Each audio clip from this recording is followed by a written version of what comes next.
Unit 4-3.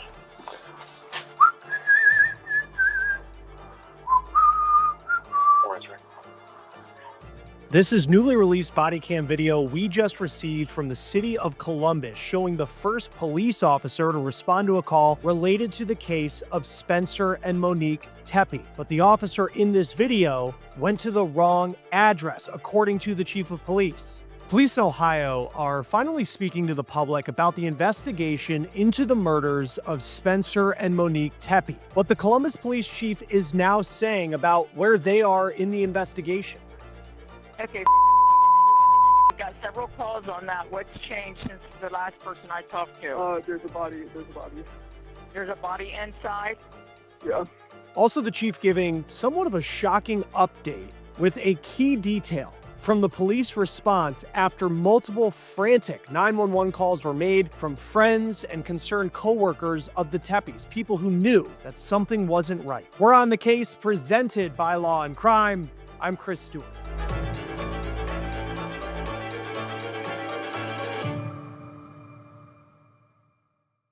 All right, let's get to the latest on this case that we've been following closely out of Ohio, the murders of Spencer Tepe and his wife, Monique Tepe. Now, when it comes to how much information police give out to the public during an investigation like this, especially an investigation as public as this one is making national news. You really can only speculate with what the PR strategy is for police, why they're giving out certain pieces of information, why they aren't answering certain questions from journalists. Of course, the biggest question is how close are they to catching a killer? It appears at this point only those on the inside, the people in the department, know the answer to that question.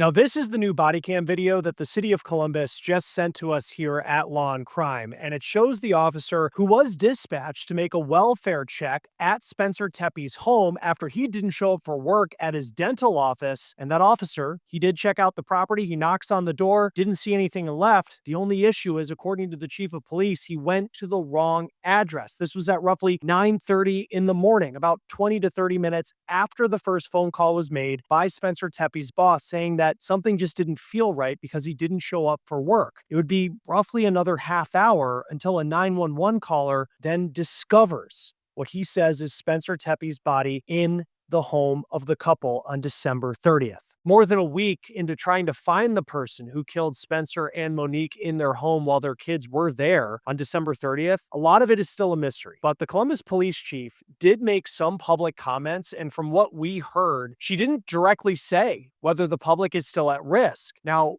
what might that tell us about where police are in this investigation? We're going to talk about that, and we'll talk about what the chief reportedly said about the voice you hear in this call. Hello? Hi, this is 911. We just got a hang-up call. Is everything okay? Yeah, I'm sorry. I'm okay. Are you sure? Yeah, I'm okay. Sorry. Okay, well, it sounds like you're crying. Do you need police, paramedics, or anything? No, I'm okay. I promise. I'm just emotional. So that was a 911 call that was first obtained by Fox News Digital, and it claimed that this call was made in April at 2:45 in the morning on a Tuesday from the Tepe's address. Now, it is a woman who said that she had a disagreement with, quote, her man. Okay. I don't need nothing. Well, can I ask what had you call 911 in the first place? Like, were you having an argument with somebody? Me and my man got into it, but I'm okay, I promise. Did anything ever get physical? No. You guys were just arguing, nobody hit each other? Yes. Okay. All right, man. Well, I have the information here. I can go ahead and tell the officers to cancel hitting over to your address there. Yes. If anything changes, call us back. Okay.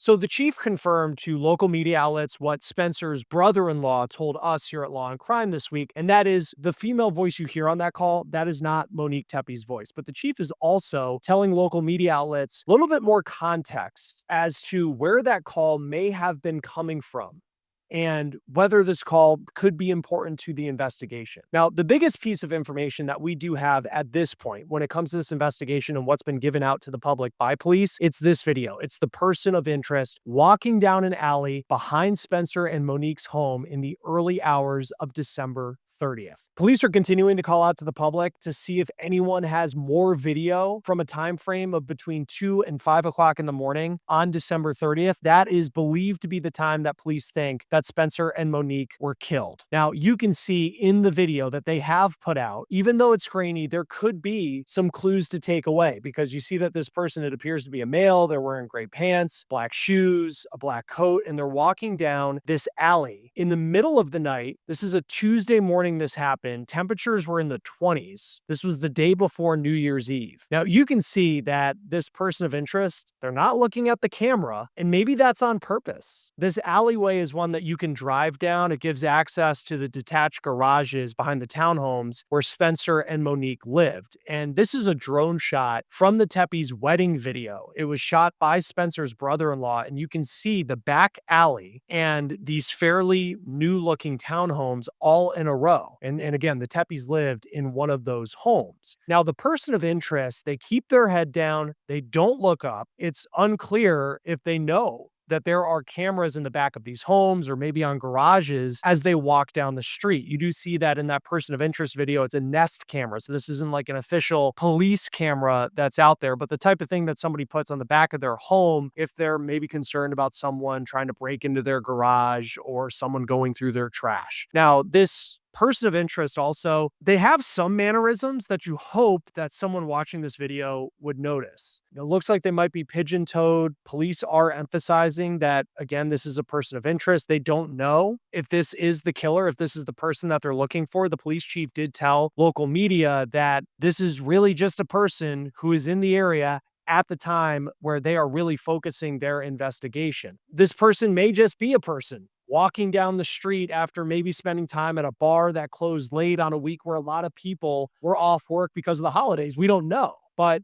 you do consider the circumstances. This is suspicious. And also, we haven't heard if anyone has seen this video. Maybe they recognize that it is them walking down the alley. Maybe they were heading home from a bar or something like that. And yet, days after this video, which is being plastered on the news and on the internet, no one's come forward saying, hey, that was me. It's a big misunderstanding. I'm not the person you're looking for. So still at this point, that is the person of interest that police really want to talk to in this investigation. Now, I do want to talk about a couple new pieces of information that we did learn from these local news interviews that the chief of police in Columbus gave to media outlets in Ohio. Let's get you caught up, though, on where the investigation is, at least at this point. So up until the day that they were killed, Spencer and Monique Tepe, this is a couple that appeared to be living the lives that a lot of people dream of having. They're a young couple, young family. They're in a great home, a couple that was surrounded by people who love them. Their family has said that the Tepes, they loved having people over to their house. They were the kind of people who just loved bringing people together. This is their wedding video. It was shot in 2021 on what appears to be the steps of the home where they were found dead, this townhome in Ohio. Now, the couple had 2 kids. And those kids' ages 4 and 1 years old. Of course, in this story, there is no real good news because 2 people lost their lives. These 2 children lost their parents, but the children were unharmed when their parents were killed. The couple also had a dog. It's a golden doodle, and that dog was unharmed as well. And the children and the animal, they are now with Tepe family members as police continue this investigation. Now, Spencer had a great job. It was a job that he appears he really loved as well. He was a dentist, and he was working at an office in Athens, Ohio. And man, does it seem like he had a heck of a commute to the office because that's roughly 75 miles from Columbus. His bio at his dental office says that he graduated from Ohio State in 2017. He had a doctor of dental surgery degree. He loved work, but outside of work, he loved the Ohio State Buckeyes. He loved the Cincinnati Bengals. That's where he grew up. And he also loved playing golf, traveling, and spending time with his family. Now, Spencer was married to Monique Tepe. There's an obituary that just went live. It's a joint obituary honoring both of them. And it reads that Monique grew up in Worthington, Ohio. That's a suburb north of Columbus. She grew up playing soccer. She was a runner, and like her husband, she was a graduate of Ohio State, and that's where she earned her master's in early childhood education. And while she was in school, she worked at a daycare, and the obit reads that she was now a stay-at-home mom who is known for her bright smile, infectious laugh, caring heart, and bubbly personality. The obituary says that Spencer and Monique, they were the life of the party. The couple met online, then they get married in December 2020. It is just, as we've been covering this story, just so hard to comprehend how this could happen, because this was a couple. It just keeps sticking out to me just how loved this couple was for their generosity. They had this growing family, and they lose their lives like this. And you can also tell that so many people loved them just by the amount of 911 calls that were made out of concern when Spencer did not show up for work. Columbus Police, Tech 107. Yes, I would like to ask for a wellness check on an individual at their home.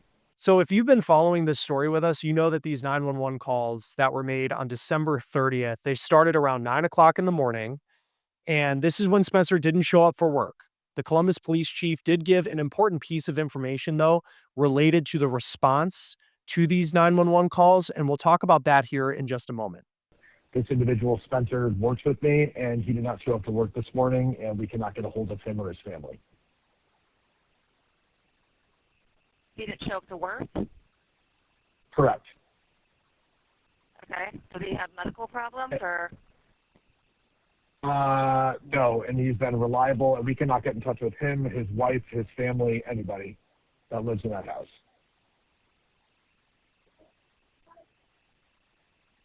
Okay. So There's you're two in kids in the Florida. home. I'm in Florida. I own the business. I was informed by my employees that he was not at work, and he runs the office. So the first call that came in was from Spencer's boss. He told the dispatcher that he was on vacation in Florida, and he started getting calls from Spencer's coworkers because Dr. Tepe didn't show up. Have you guys received anything else, like calls about him or like a car accident or anything like that? No, sometimes people just don't show up to work. I mean, maybe he's sick, I don't know. Now, as much as the dispatcher says, hey, it's common for people not to show up, maybe they overslept, maybe they're sick, Spencer's boss is just so adamant and concerned on this call that Spencer is just not the type of person who is a no-show at work and doesn't tell anyone. I just know that he is he is always on time, and he would contact us if there was any issues whatsoever. And I just don't know how else to say this. We're very, very concerned because this is very out of character.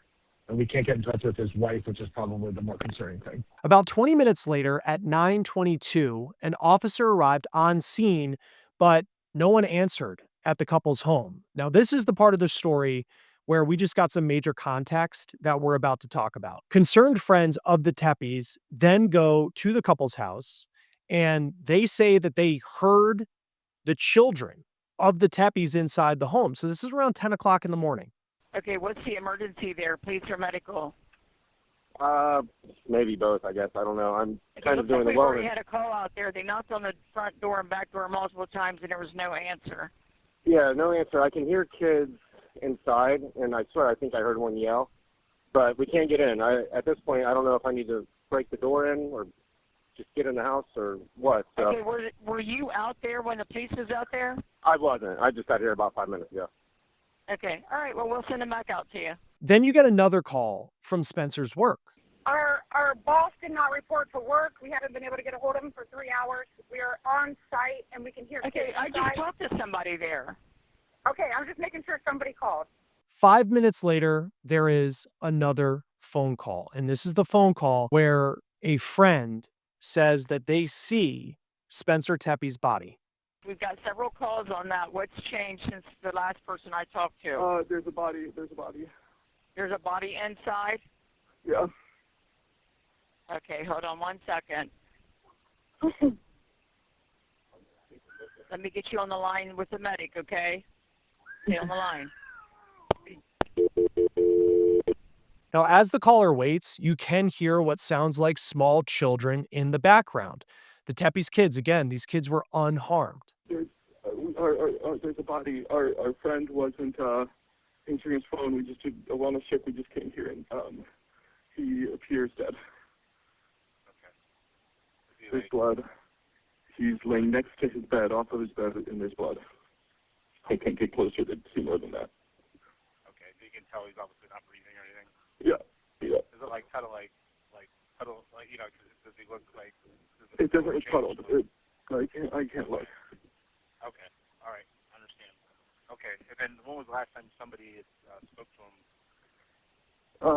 Yesterday, I suppose. Yesterday? Okay. Yeah. How old is he? 37. 37, okay. Is he like a drug user or anything like that? No. Okay, all right. Just that's a real young age. Yeah, I understand. Okay, all right, we're on our way. Now, that concerned friend saw Spencer's body inside the home. Caller saying they can hear kids inside. Thought he heard one of them yelling. Now we're getting another call saying there's a body inside. S3 receiving copy. Who said there's a body inside?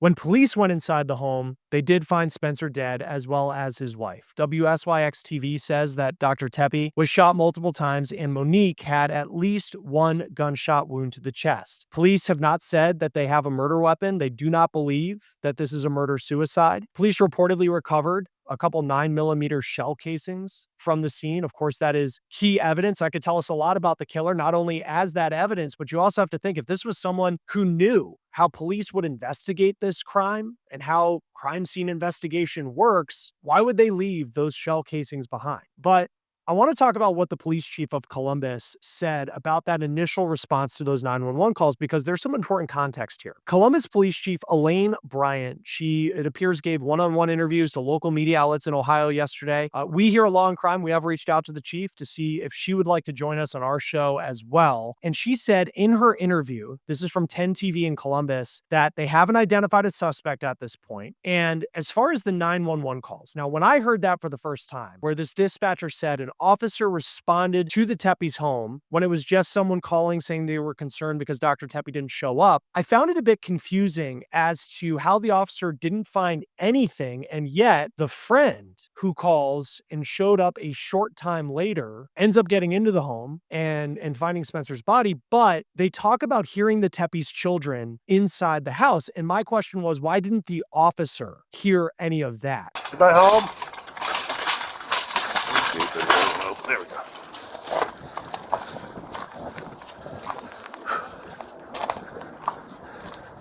Now, the chief of police told local media in Columbus that this police officer went to the wrong address, and that is the body cam video that we at Law&Crime obtained on Friday. And in this video, you can hear the officer whistling. He walks up to the door, he knocks on the door of this home, and nobody answers. He checks out the property, and then he leaves. Now, the Columbus Dispatch is reporting that the house that he went to is on Summit Street, and that street runs parallel to the street where Spencer and Monique Tepe lived. Again, it would be about a half hour after this that the 911 caller would say that he found Spencer Tepe's body, and then police responded after that, and then certainly this story went to a completely different level. The chief also told 10 TV that the 911 caller, the one that you hear, where he says he saw Spencer's body, he actually went inside the home and saw the body. So that means that this person had access to the Tepe's home. Now, the bodies of the Tepes were also reportedly found in a second floor bedroom. Now, to this point, it is still unclear what the motive is for these murders. The chief said that police are still trying to track down surveillance video from people who maybe have it on their homes or maybe a business nearby, anything that could end up being a clue to crack this case. But they do say that the public has stepped up and has provided a lot of video, and detectives are combing through every single minute of that. Now, there is a police camera as well that is positioned near the Tepe's home. The chief was asked about that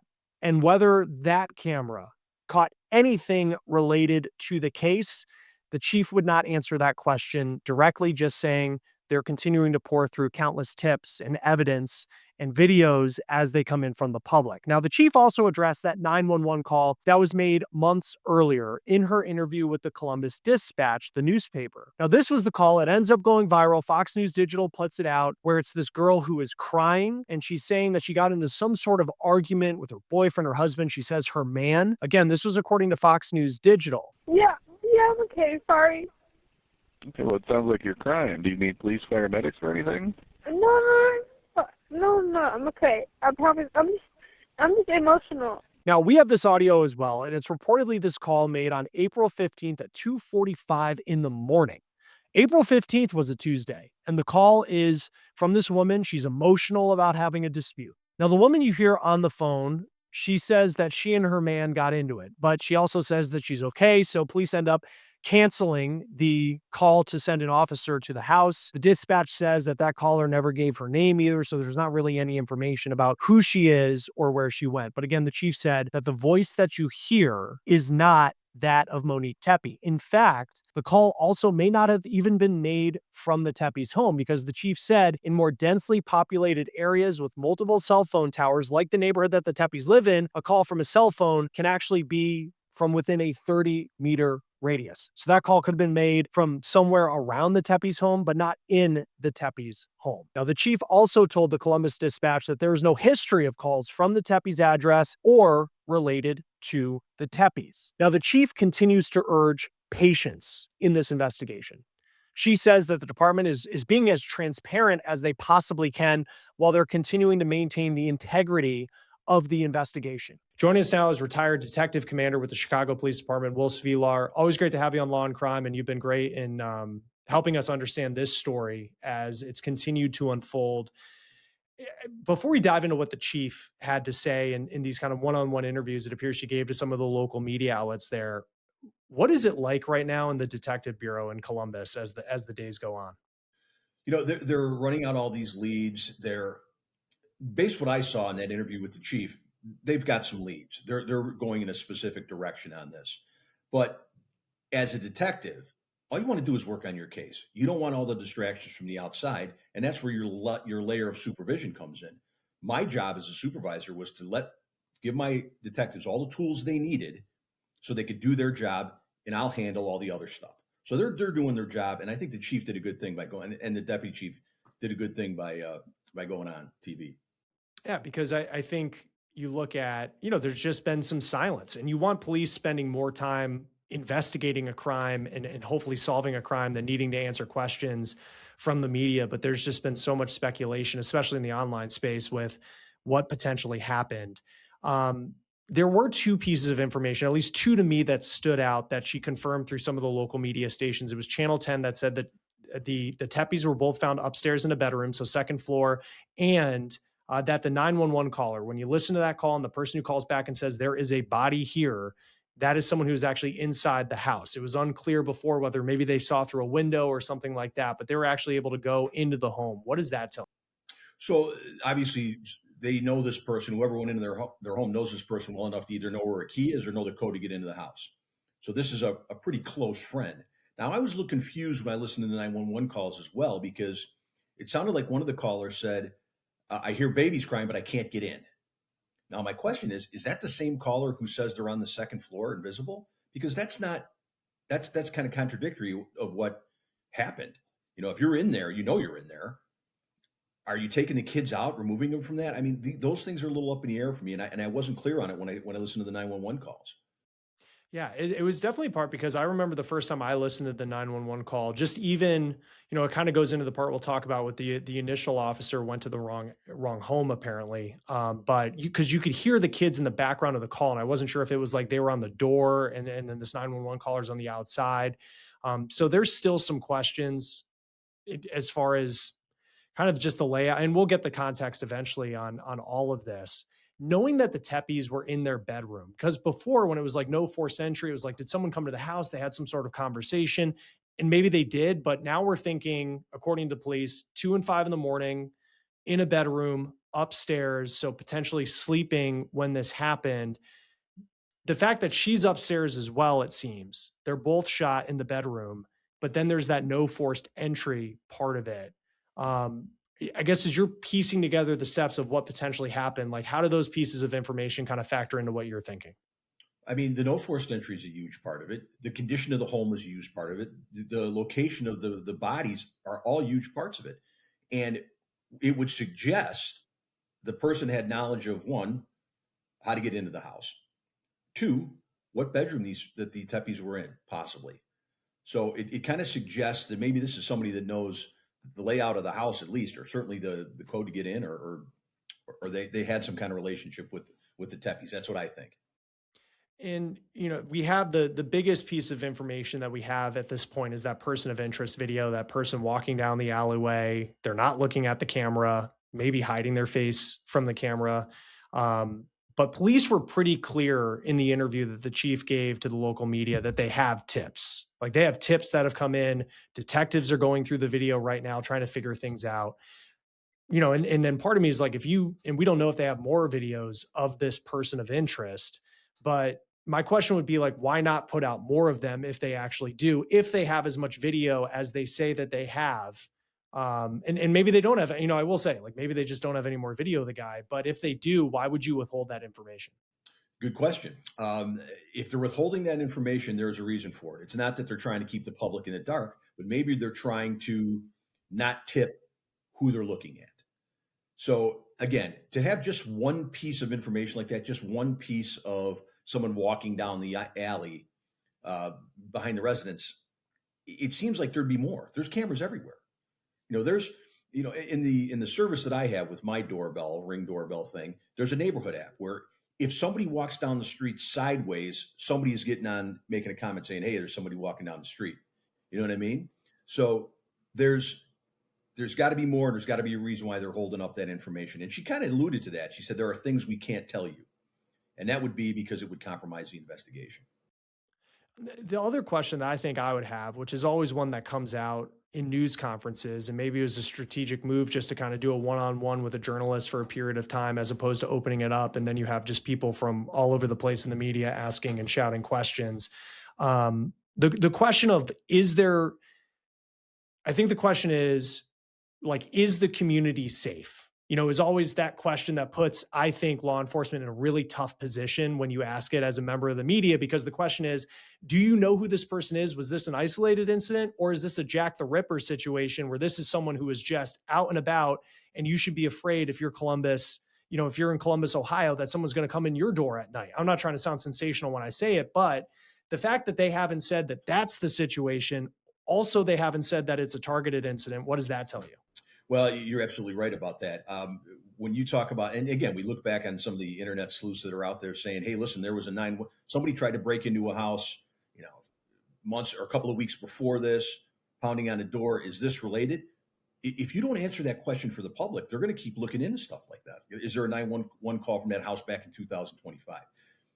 All this is speculation because people don't know. And the tightrope you have to walk as a supervisor in this situation, or as, you know, when you're in law enforcement, is, what do we tell the public? How do we ease the public's mind? And by the way, if you think that there's somebody out there doing these things, you absolutely tell the public that. That's why I believe they've got some very definite leads. Yeah, and certainly that's the hope now, you know, a week into it. And then you also just feel like, I just keep going back to like, these are all like new build homes. Everybody has, not everybody, but like a lot of those homes. And you could see like a neighbor, whoever took that video, it's a Nest camera. It appears from the video we've seen that the Tepes had a Ring doorbell camera, whatever the brand is, on the front. So you have to feel good. And then there's also the police video that the chief won't confirm whether or not that police camera was operating and captured anything as well. That 911 call, and people can find it online, the most recent one that came out, and it's this person who called police between 2 and 5 in the morning on, they say, just down the street. Fox News Digital had it. And it's this person calling saying that someone was banging on the back door, and then that person goes away. I think Fox had said it was like a 3-minute walk from the Tepes house. We don't know if that's connected to anything related to this, but I also think in like a city, a 3-minute walk can change the type of neighborhood you're in like very quickly. And you're in Chicago. I mean, that's as dense a city as there is, you know, along with New York. Like, how do you take these calls. Maybe it's the 911 call of the crying woman, but that may or may not have been at the Tepe's house. Then there's this other call from this person saying someone's banging on their door that was in the area of the Tepe's home. Like, how do you sift through that and know that this is actually connected? And then this is just, yes, it's a city, things happen. Well, you do have to sift through it. And the thing is, you can have pet theories on why things happen, but as an investigator, you have to accept everything else that comes in. And again, this is legwork and it's detective work. You have to run every one of these things out. You have to look into that. Is it likely that someone's banging on doors, checking doors to see if they can go in and do a double murder? No, that's not likely. But you can't dismiss it without looking into it. So you got this whole big puzzle out on your table, right? You're trying to find the corners, you're trying to fill the puzzle in till you get to what the real story is. And you have to do all of it, or else you become myopic in what you're looking at, and you dismiss all these other theories that come in. It's probably not that. There's no way. But you can't do that. You have to look into it. And on the note where, and this was one of the headlines that came out of the interviews that the chief gave, was that initial phone call where I think it's Spencer's boss says, "Hey, can you just go check out this address?" And the officer goes to the wrong address. And it's not a good look, but also if you believe that they were killed between 2 and 5 in the morning and it's a 20-minute difference, I mean, how big of a deal from the, optics aside, how big of a deal would that actually be to the investigation? Yeah, as far as the investigation goes, I don't think you change what happened inside that house. But as far as the human aspect goes, you get those kids away from that scene a lot quicker. The kids had to sit in there a little bit longer until somebody went in and found them. So that's the damage in that. You're not going to change the fact that these people are dead. Well, you are going to change the fact that these kids had to sit in there for a couple more. I don't know what the time frame is, but at least another period of time where maybe they didn't have to. And again, it happens. Sometimes you go to the wrong address. You don't take a lot of these calls. Check the well-being. You're going to do what he did what he was supposed to do. He went, he looked around, he looked in the yard, he knocked on the door. But that's like saying, listen, I really studied for this math test really hard. Unfortunately, it was a history test. So you did what you were supposed to do, but it was at the wrong place. So, I mean, it doesn't really change the outcome, but it does change the situation for the kids a little bit.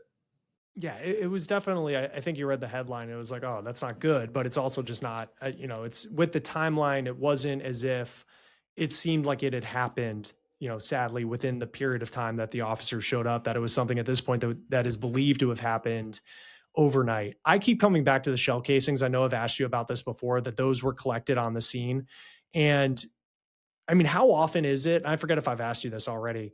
How often is it that someone who commits a crime like this would cover their tracks by picking up shell casings? Does that tell you anything about the type of person who would do this, that those would actually be left behind?